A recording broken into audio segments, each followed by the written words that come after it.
Dhe përballë këtyre skandaleve, këtyre vjedhjeve të pa imagjinoshme,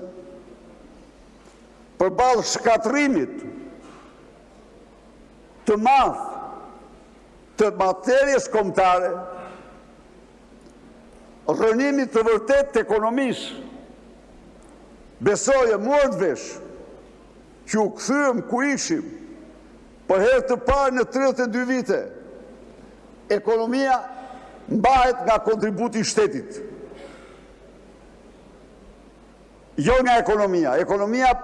Ekonomia kontribon, rritja ekonomike, mbahet nga kontributi. Ekonomia kontribon vetëm 49% të rritjes ekonomike. Sepse është në rënje të lirë. Sepse droga dhe vjedhja dhe droga po e shkatrojnë atë. Dhe tani forca e ekzekutivit kundër pezullimit. Në një kohë kur ajo,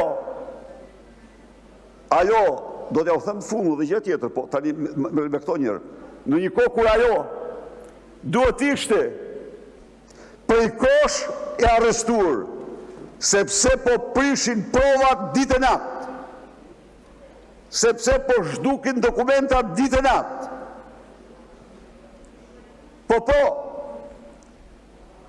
Ka administruar 12 miliard euro, nga të cilat absolutisht 10.3 miliard janë zhduk pa gjurmë, pa frut, pa namë një shën. Ja ku e keni rrugën e qafë kloshës, ja ku i keni veprat, shkoni rrugën e Erseks, shkoni rrugën e Arbrit.